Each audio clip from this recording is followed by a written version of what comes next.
امام حسن کے بعد حضرت امیر معاویہ خلیفۃ المسلمین بنے تھے. ان کی بھی جب وہ ڈیوٹی پوری ہوئی، تاریخ میں آتا ہے کہ 20 سال تک آپ حکمران تھے دمشق میں، اور 20 سال تک آپ خلیفۃ المسلمین رہے، یعنی 40 سال کی زندگی آپ نے حکمرانی میں گزار دیا. اور جب آپ کے وصال کا وقت قریب آیا، ان قریب آیا عزیزان ملت اسلامیہ، تو اس وقت یہ بدبخت یزید پلید اپنے والد کے پاس آیا اور کہتا ہے ابا جان، حضرت امیر معاویہ صحابی رسول ہے، بیٹا بدبخت ہو جائے اس میں باپ کا کیا رول؟ بیٹا نالائق ہو جائے، باپ متقی ہو تو بیٹے کا گناہ باپ کے اوپر نہیں تھوپا جا سکتا. مطالبہ کرتا ہے ابا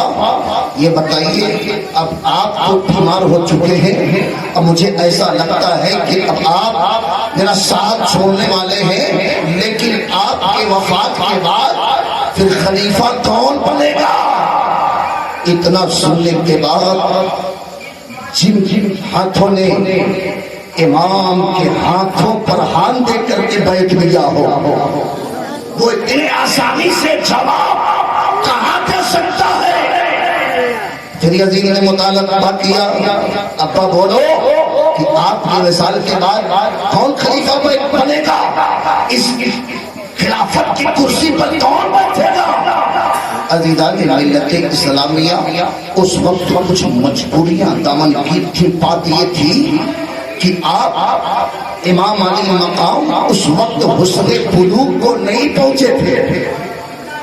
حسن بلوغ کو نہیں پہنچے تھے. میرے والد نے کہا بیٹا میرے وفات کے بعد تو خلیفہ تو ہی بنے گا، لیکن جب امام حسین حسن بلوغ کو پہنچ جائے تو کرسی ان کے گھر کی ہے، خلافت ان کے در کی ہے، شجاعت ان کے در کی ہے، ساری عظمت ان کے در کی ہے. ان سے حجت نہیں کرنا، جب وہ آ جائے تو خوشی خوشی یہ امانت ان کے حوالے کر دینا. اور ان کے ساتھ کبھی تو کیونکہ بے تمیز آدمی ہے، کبھی بدتمیزی مت کرنا، ان کے ساتھ حسن سلوک کرنا. وہ آ جائیں تو ان کے قدموں کو بوسہ دینا، کرسی چھوڑ کر ادب سے ان کے ساتھ پھر زندگی گزارنا. کیوں کہ امانت اہل بیت کی ہے، تاکہ اہل بیت کے پاس پہنچ جائے اور وہ آ جائے تو سب سے پہلے ان کو اونچی جگہ دینا، تو نیچے ہو جانا، تو بعد میں کھانا انہیں پہلے کھلانا، تو بعد میں پینا انہیں پہلے پلانا، تو بعد میں پہننا ان کو پہلے پہنانا. اور ان کے ساتھ کسی طرح کی بدسلوکی مت کرنا. عزیزان ملت اسلامیہ، اتنا سننے کے بعد میں پھر وہ مطالبہ کیا کہ اچھا ٹھیک ہے یہ بات تو آپ نے کہہ دیا، دیکھا جائے گا، یعنی دیکھا نہیں جائے گا، جو میں کہہ رہا ہوں اس پر تو قائم رہنا. اگر تو قائم نہ رہے گا تو سن ہے کہ اگر تو سے بدتمیزیاں کیا، مجھے ایسا لگتا ہے کہ تو اپنے عہد پہ قائم نہ رہے گا تو کل میدان محشر کے دن بتا کس سے جزا مانگے گا؟ کل قیامت کے دن کس سے بخشش کی بھیک مانگے گا؟ کس کے جھنڈا تلے جائے گا؟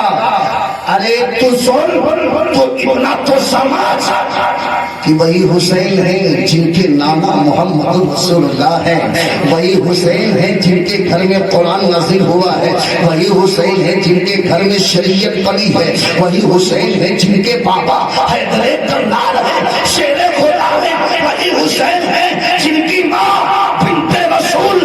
طیبہ طاہرہ ظاہرہ عابدہ فاطمہ خاتون جنت ہے.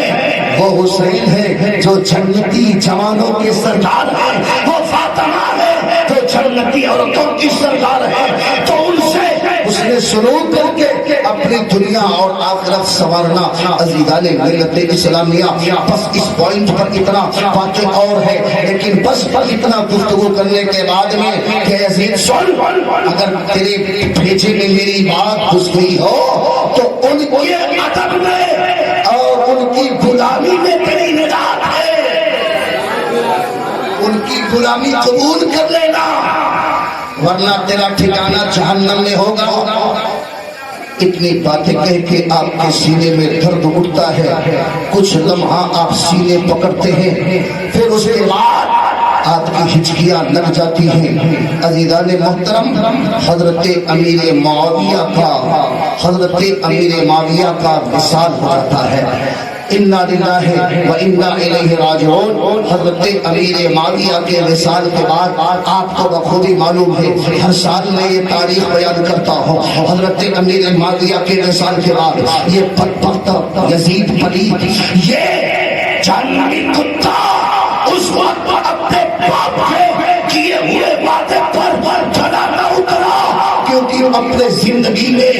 یہ اس وقت فاسق و فاجر ہو چکا تھا، یہ الٹا کام کیا کرتا تھا، شریعت کے خلاف کام کیا کرتا تھا۔ جب باپ کا سر سے سایہ اٹھ گیا تو اب بے لگام ہو گیا، کرسی پر اپنی شخصی حکومت قائم کر کر خود اپنے آپ کو خلیفۃ المسلمین کہنے لگا اور اپنے آپ کو خلیفہ ماننے لگا۔ عزیزان ملت اسلامیہ، بریٹنیر کے فاطمی بدبخت نے اعلان کیا کہ آج سے میری حکومت چلے گی، اب میں جو کہوں گا وہی ہوگا، اب میں جس چیز کو جائز کہوں گا وہ جائز ہوگا، جو ناجائز کہوں گا وہ ناجائز ہوگا۔ تاریخ میں مورخ لکھتا ہے کہ پہلے اس نے شراب نوشی کو عام کر دیا، زنا خوری کو عام کر دیا، اور حرام و حلال کی تمیز نہ رہی، غیر محرم اور محرم کا بھی معاملہ ختم کر دیا، یہاں تک کہ ماں بہن بیٹیوں کا جو ایک رشتہ ہے اس رشتے کا تعلق بھی ختم کر کے اس نے یہ اعلان کیا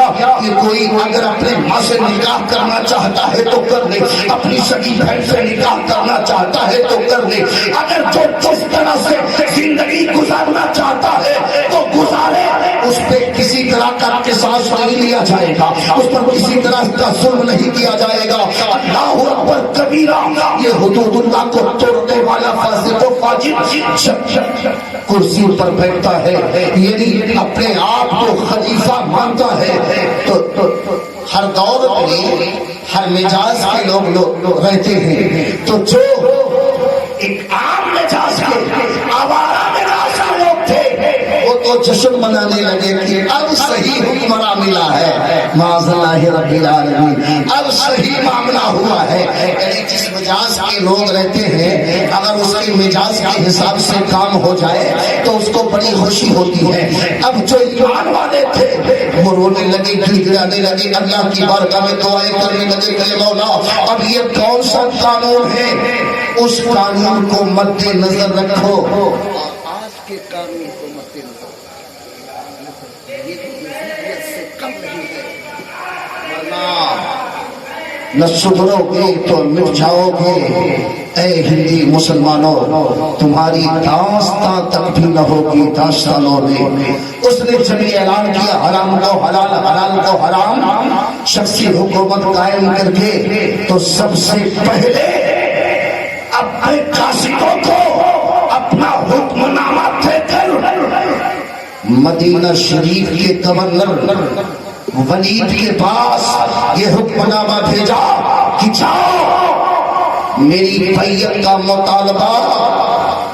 حسین ابن علی سے کہو کہ وہ میری بیعت قبول کر لے، اور ولید کے پاس یہ میرا حکم نامہ بھیجو کہ ولید کہے ان سے، اور وہ اگر میری بیعت کو قبول نہیں کرتے تو جس طرح ہو اسے جدو قتال کر کے انہیں منوایا جائے۔ عزیزان ملت اسلامیہ، ایک مورخ یہ لکھتا ہے کہ اس حکم نامے میں یہ لکھا تھا کہ جاؤ عبداللہ بن عمر، عبداللہ بن زبیر، عبداللہ بن عباس، عمر بن عبداللہ، یہ جتنے جنجل صحابہ ہیں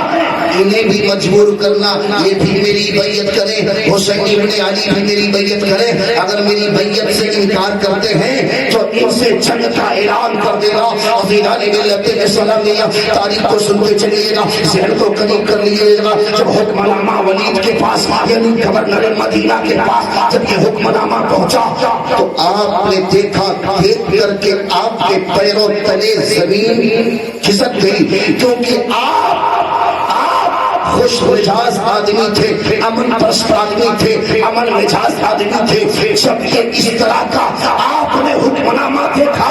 تو کیونکہ یزید کے بارے میں آپ کو بھی معلوم تھا، یزید بدبخت ہے، یزید آوارہ قسم کا ہے، یزید آوارہ مزاج کا ہے، یزید کے کردار کا کوئی بھروسہ نہیں، اس کے قول و فعل کا کوئی اعتبار نہیں ہے۔ ولید بن عتبہ نے جب اس حکم نامے کو پڑھا تو آپ کے ذہن میں بات پیوست نہ ہو رہی تھی، بلکہ آپ سوچ سوچ کر کے حیران و پریشان ہیں۔ اس وقت جو ہے مدینے میں کچھ جو آپ سے صلاح کار رہتے تھے ان صلاح کاروں کو بلایا، بلانے کے بعد مشورہ لیا کہ دیکھو ایسا یزید نے حکم نامہ بھیجا ہے، کیا کیا جائے؟ بولے کہ ایسا کریے کہ آپ اپنے اوپر نہ لیجیے، اس نے جیسا حکم نامہ بھیجا ہے آپ ویسا کر کے دکھائیے۔ ولید نے اپنے سپاہیوں کو بھیج کر امام علی مقام کے اس چوکھا یہ حکم نامہ یزیدیت کا بھجوایا، یزید کی طرف سے کچھ حکم نامہ آیا ہے، کیونکہ پر وقت امیر معاویہ وصال کر چکے ہیں اور ان کے وصال کے بعد یزید شخصی حکومت قائم کر لیا ہے اور مطالبہ آپ سے کر رہا ہے، آپ آئیے گورنر ہاؤس میں کچھ بات کرنی ہے۔ عزیزان ملت اسلامیہ، امام علی مقام کے پاس میں جب یہ حکم نامہ شام کو پہنچتا ہے تو آپ فرماتے ہیں کہ جاؤ رات کے حصے میں کوئی بات مکمل نہیں ہوتی، جو بھی بات ہوگی آنے والی صبح کے بعد ہوگی۔ آپ قاصدوں کو واپس کر دیا کہ جاؤ ولید سے کہہ دینا میں رات میں کوئی بات نہیں کروں گا، صبح ہوگی تو بات کرنے کے لیے آ جاؤں گا۔ عزیزان ملت اسلامیہ، صبح ہوئی تاریخ یہ اپنا تیور بدلتی ہے اور تیور کو دہراتی ہے کہ صبح ہوتے ہی جو آپ کیونکہ وعدہ کر کے وعدہ نبھانا یہ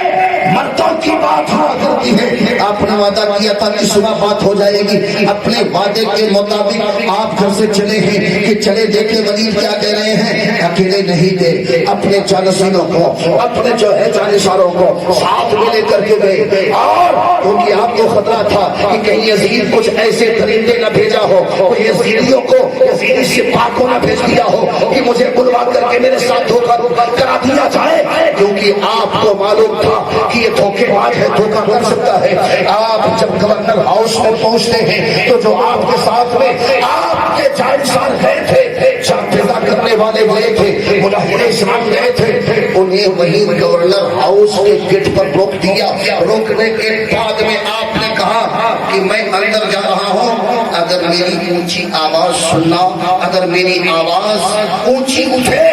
تو بغیر جھجک، بغیر کھٹکے، بغیر چھوڑو چلا تو اندر داخل ہو جانا، اگر میری آواز اونچی نہ رہے اور میری آواز اپنے مد کے مقابل میں ہو جس سے گفتگو کی جاتی ہے تو تم یہی رہنا، اگر کوئی ایسا سپاہ کا دستہ آتا ہے کہ وہ تلوار سے لیس ہو کر کے تو اندر نہیں آنے دینا، ہنگامہ مچا دینا، تب تک میں واپس آ جاؤں گا۔ عزیزان ملت اسلامیہ، ان جانشاروں نے آپ کے حکم کو سن کر گٹ پہ رہ گئے اور آپ اندر گئے۔ ولید کے دربار میں آپ پہنچتے ہیں، آپ تشریف لے جاتے ہیں۔ ولید نے کہا آئیے اے شہزاد علی، آئیے اے نواز رسول۔ کرسی چھوڑ کر کے امام علی مقام کو اپنے کرسی پہ بیٹھایا، خود دوسری کرسی پر ولید بیٹھ گیا اور بیٹھنے کے بعد میں کہا دیکھو یہ حکم نامہ ہے، یزید ولید نے حکم نامہ یہ بھیجا ہے کہ اس کا مطالبہ یہ ہے کہ آپ یزید کی بیعت قبول کر لیجئے، اور اگر آپ قبول نہیں کرتے تو دیکھیں آگے اس نے لکھا ہے کہ اے ولید ان کو بیعت کرنے پر مجبور کیجئے اور وہ نہیں مانتے تو کسی حال میں بھی ان کا ہاتھ میری ہاتھ پر ہونا چاہیے. جب آپ نے اتنا سنا تو سننے کے بعد آپ کی آنکھیں اشکبار ہو گئی اور تھوڑی دیر سجدہ طاری ہوا. آپ فرماتے ہیں اے ولی کیا تجھے معلوم نہیں کہ یہ ہاتھ حسین کا ہاتھ نہیں, یہ ہاتھ حسین کا ہاتھ نہیں, یہ ہاتھ حسین ابن علی کا ہاتھ نہیں, یہ ہاتھ شریعت کا ہاتھ ہے. تکبیر, نعرے رسالت, جشن شہدائے کربلا, خواجہ کا ہندوستان, نعرے تکبیر, نعرے رسالت. سبحان اللہ. اے ولی تجھے معلوم نہیں یہ عبداللہ والے گورے گورے ہاتھوں میں, یہ ہاتھوں نے اپنا ہاتھ دے کر کے پلے ہیں, یہ اپنے نانا جان کے اس نور والے ہاتھ سے مسئولے ہاتھ ہے. یہ پاک ہاتھ ناپاک ہاتھوں کے لیے نہیں. قرآن میں آیا ہے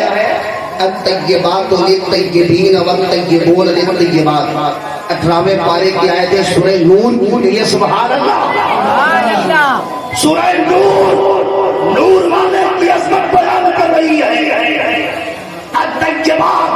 للطیبین والطیبون للطیبات, یہ اچھے اچھوں کے لیے ہے, پاک پاک کے لیے ہے, اچھی اچھیوں کے لیے. ارے کہہ دو مچل کے سبحان اللہ. پاکیزہ پاکیزہ عورتوں کے لیے. اور آگے کہا گیا الخبیثات للخبیثین والخبیثون للخبیثات. ناپاک ناپاک کے لیے ہے, پلید پلید کے لیے ہے, برا برا کے لیے ہے, بری بری کے لیے ہے. اے ولی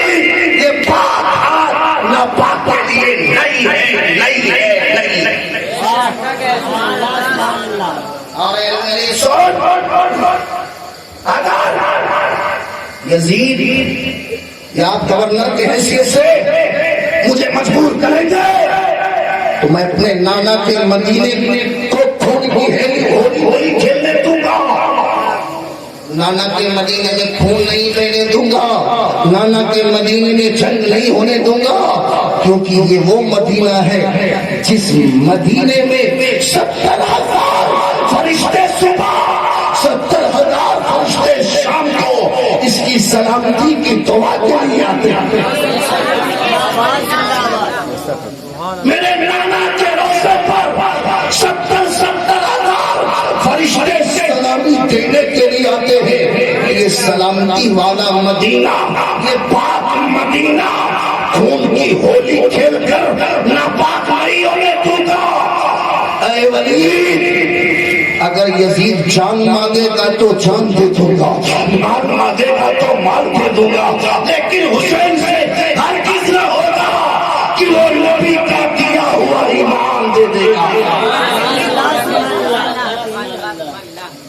اتنا کہہ کر کے آپ چلے گئے. ولی دیکھتا رہا. اتنے میں درباریوں نے کہا اے ولی تم نے سختی نہیں کیا, انہیں بڑے آسانی سے چلے جانے دیا. اب ان سے نپٹنا آسان نہیں, نپٹنے کا وقت تھا, نپٹ لیے ہوتے. اب انہیں کوئی مائی کا لال روک نہیں سکتا, اب ان سے کوئی مقابلہ نہیں کر سکتا. اب ان کے بڑھتے ہوئے قدم کو کوئی مائی کا لال تھاما نہیں سکتا. اے ولی تم نے غلط کیا, جانے نہیں دینا تھا. بولے کیوں؟ بولے اس لیے جب یزید نے مطالبہ کیا تھا تو ان کو مجبور کر کے, ان کو قید کھڑا کر کے, ان کے ہاتھوں میں پیٹیاں ڈال کر, ان کے ہاتھوں میں زنجیریں ڈال کر ان سے مطالبہ کرتے, اور یہ نہ مانتے تو پھر یزید کے دربار میں انہیں بھیج دیا جاتا. ولید کہتے کہ درباریوں تم پہ لعنت ہے, یہ نماز رسول ہے, شہزادے بطول ہے, یہ شہزادے علی ہے. ان کا وہ مقام ہے کہ جب یہ پیدا ہوئے تو فرشتوں نے جشن عرش اعظم پہ منایا تھا، فرشتوں نے جنت کو سجایا تھا، فرشتوں نے ان کو سلامتی کے لیے ان کے ہاتھوں کو چومنے کے لیے آیا تھا، اور فرشتے جب یہ حسین پیدا ہوئے تھے تو میں نے نبی اکرم سے سنا ہے کہ ان کے دامن کی خیرات لینے کے لیے جبریل جیسا فرشتہ بھی آیا تھا۔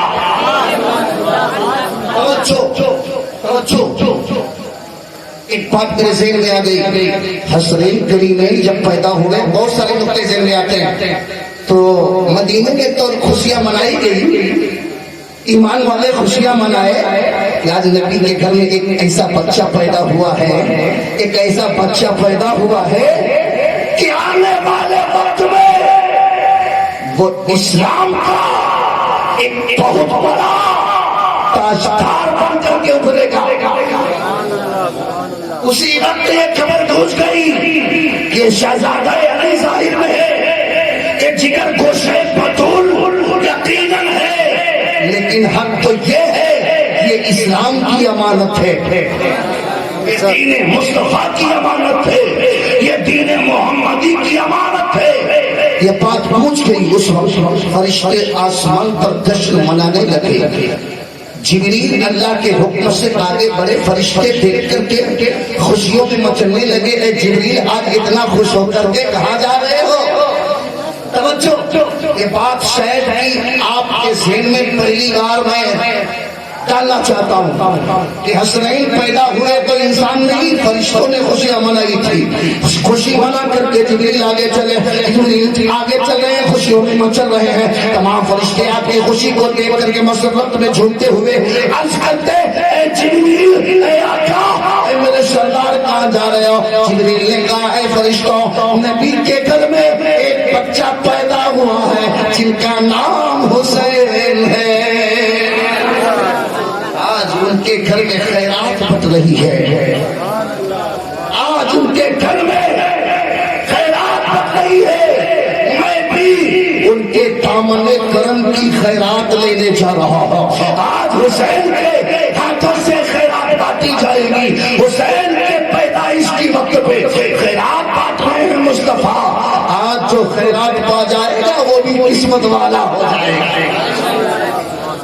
فرشتے کہنے لگے، جبریل اکیلے نہیں جاؤ، ہم بھی چلے گئے، مچل کے بولے یار یا حسین، جبریل اکیلے نہ جاؤ، ہم بھی چلیں گے۔ بولے تمہیں بھی اجازت لینی پڑے گی تب ہی آگے جا سکتے ہو۔ اے میرے آقا، آپ اگر میرے آقا ہے تو ہم آپ کے سپاہی ہیں، آپ ہمارے اغوا ہیں تو ہم آپ کے جو پچھوا ہیں، آپ امام ہیں تو مقتدی ہے، آگے آگے آپ چلیں گے، پیچھے پیچھے ہم چلیں گے۔ رب کی بارگاہ سے ہمیں بھی اجازت دیجیے۔ جبریل امی کہے، اے رب کائنات، اے رب کعبہ، تیرے یہ مقرب فرشتے مجھ سے لرز رہے ہیں، کیا انہیں بھی اجازت ہے؟ ہاں ہاں، اے جبریل، جو جانا چاہتا ہے اسے بھی لے جاؤ، حسنین کی خیرات بجا۔ فرشتوں کو اجازت مل گئی، سارے فرشتے چلے ہیں۔ ارے کہتے سبحان اللہ، حسن لٹاتی رات چلی ہے، تاروں کی بارات چلی ہے، امام حسین آ رہے ہیں، کیسی یہ بارات چلی ہے، امام حسین آ رہے ہیں، کیسی یہ بارات چلی ہے۔ جب فرشتے آگے بڑھے تو ایک فرشتہ جس کے پر ختم کر دیے گئے تھے، جس کے پر چھین لیے گئے تھے،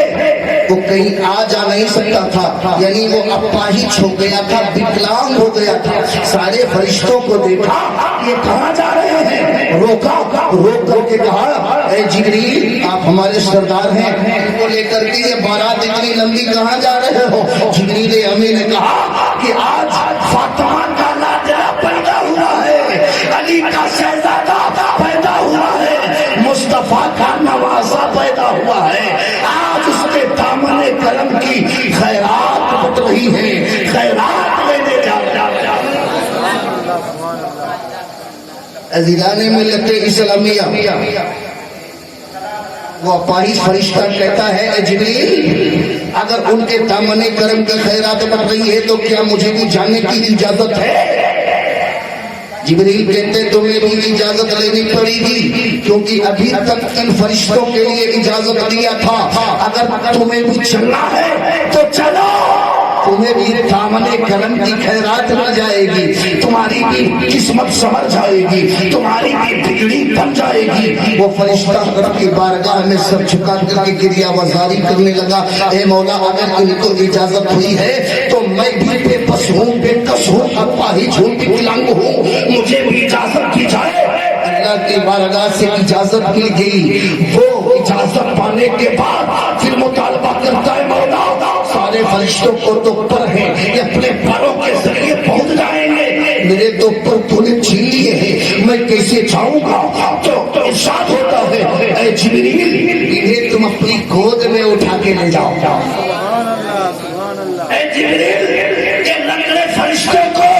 بے پر فرشتے کو اپنی گود میں اٹھا کر لے جاؤ جبریل امین اپنی گود میں اس بے پر فرشتے کو لے آ کر کے فاطمہ کے آنگن میں بیٹھا دیا ارے مچل کے کہہ دو یا حسین اس وکلانگ فرشتے کو فاطمہ کے آنگن میں بیٹھا دیا گیا سارے فرشتے صلاۃ السلام عرض کر رہے ہیں امام علی مقام کی دامن کرم کی خیرات مانگ رہے ہیں تو میرے آقا کی دریائے رحمت جوش میں آتی ہے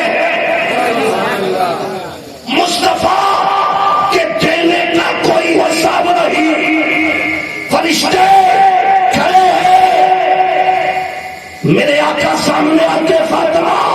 میرے شہزادوں کو لاؤ دیکھو فرشتوں کی بارات آ گئی ہے دیکھو فرشتے آ گئے ہیں آج حسنین کی خیرات لینے کے لیے آئے ہیں اے فاطمہ حسین کو میرے گود میں دو حضرت بنت رسول کے بعد طاہرہ فاطمہ خاتون جنت نے حسنین کو مصطفیٰ کی گود میں دیا آپ نے لینے کے بعد پہلے ان کے جو ہے گورے گورے ہونٹوں کو بوسا دیا کہ سبحان اللہ چومنے کے بعد میں آپ نے کہا اے مولا میں ان سے محبت کرتا ہوں تو بھی ان سے محبت کرنا اور ان سے محبت تو کرنا جو ان سے محبت رکھے گا میرے آقا صلی اللہ تعالیٰ علیہ وسلم نے حسنین کریمین کو گود لیا خیرات بانٹنا شروع کیا فرشتے دامن کرم کی خیرات لے رہے ہیں اب وہ لنگڑا فرشتہ وکلانگ فرشتہ کہتا ہے اے مصطفیٰ آپ کے در سے کوئی خالی نہیں گیا ہے اے نبی آپ کے در سے کوئی خالی نہیں گیا ہے کیا مجھے بھی آپ کے دامن کرم کی آپ کے نواسے کی خیرات نہ ملے گی تو میرے آقا سمجھ گئے کہ یہ کیا مانگ رہا ہے اب تاریخ کے تیور کو دیکھیے گا ذہن کو قریب کریے گا میرے آقا نے حضرت امام علی مقام امام حسین ابھی پیدا ہوئے ہیں ابھی بچپنا کا عالم ہے کہ آپ کو گود میں لے کر کے آپ کے دائیں ہاتھ کو اٹھایا حسین کے داہنے ہاتھ کو اس پہ پر فرشتے جس فرشتے کے پر نہیں تھے حسین کا ہاتھ اس کے پشت پر پھیرا گیا میرے آقا مورخ لکھتا ہے کہ جب حسین کا ہاتھ اس پہ پر فرشتے پر پھیرا گیا تو دیکھتے دیکھتے اس پہ پر فرمائے فرشتوں سے وہ خوبصورت فرشتہ ہو گیا تو اللہ کچھ فرماتے ہیں کہ کون دیتا ہے دینے کو منہ چاہیے دینے والا ہے سچا ہمارا نبی سب سے اولا وہ والا ہمارا نبی سب سے بالا وہ والا ہمارا نبی سب سے بالا وہ والا ہمارا نبی کون دیتا ہے دینے کو منہ چاہیے دینے والا ہے سچا ہمارا نعرے تکبیر نعرے تکبیر نعرے رسالت نعرے رسالت جشن سودائے کربلا جشن سودائے کربلا نعرے تکبیر نعرے رسالت جن کو جھولا فرشتے جھلاتے رہے جن کی خدمت میں جبریل آتے رہے اس حسین ابن حیدر پہ لاکھوں سلام ولید نے کہا اے درباریوں تمہیں نہیں معلوم وہ حسین ہیں جن کے کرم کی خیرات لینے کے لیے فرشتے بلکہ جبریل فرشتوں کی بارات لے کر کے آئے تھے. میں ان کو تکلیف نہیں دوں گا، نہیں دوں گا، نہیں دوں گا. ایسی گورنری رہے یا چلی جائے، میں حسین کا غدار نہیں، حسین کا وفادار ہم کے جینا چاہتا ہوں. حسین کا غدار نہیں بننا چاہتا، حسین کا وفادار بن کر کے جیوں گا.